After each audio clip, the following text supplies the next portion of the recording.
Chapter 27 is about two individuals. So Emily was having trouble finding a job. She was going to graduate in a couple months, and she was just really trying to find a job that she liked. So she finally got an interview and got the job, but something didn't feel right. So she took the job only because she wanted to leave school with a job. So she had buyer's remorse in the end.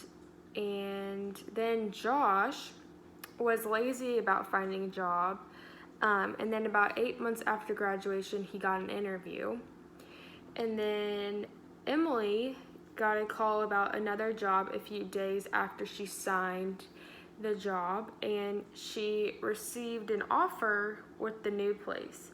So she's going back and forth about what she should do. So then Josh also got offered a new job just 2 weeks after working with the company that he liked. And then Emily, in the end, took the new job and rescinded her statement to the old place. And Josh quit his job and took the new job. In the end, Emily thinks she made the right decision, and Josh admits that it probably wasn't the best move to quit his first job after 2 weeks, but he still thinks he did the right decision.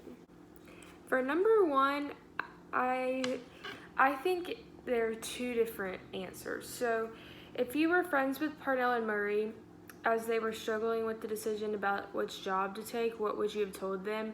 Okay, well, Emily, she accepted the job but hadn't started working there and then received another job. I think that's different.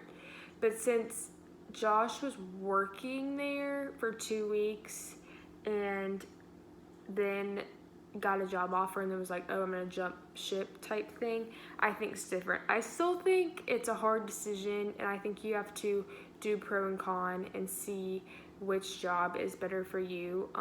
But burning a bridge, I think burning a bridge is worse in Josh's situation than Emily's, because I think Emily's situation, like, they understood and it was fine, but Josh, like, he was already working there. They thought they had someone working for them, and then he was like, oh, bye.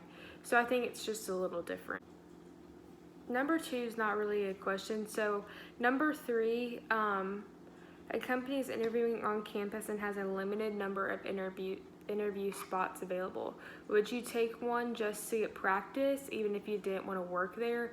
If they have limited interview spots and I really didn't want the job, I wouldn't take it, because then what if they really like you and you get the job and you're like, wait, I actually didn't want to work for y'all. So I would say no, I would not take that opportunity. I think you should apply for jobs you want, and if you get an interview, great. I think it's good practice for any interview you do, but if there is limited spots for the interview, I would say no.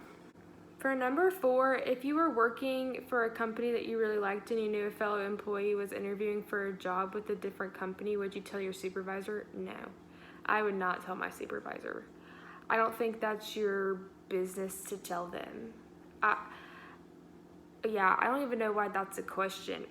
I mean, I know that I like have an awful face, but I feel like when you gotta go, you gotta go. Like you know, like sometimes you're not at one company for 30 years.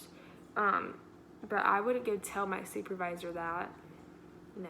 Relating this back to my life, I'm graduating in May, so I'm gonna have to start doing the interview, trying to find a job process.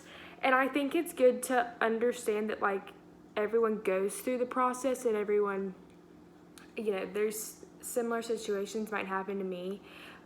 So it's good to, like, take from this, like, okay, there's right and wrong ways to do this. You can burn bridges, and you got to do what's right for you in the long term. So if you get a job and you take it and then you receive another one and that one's better, you know, you got to do what's good for you in the right way. There's a right way to go about it.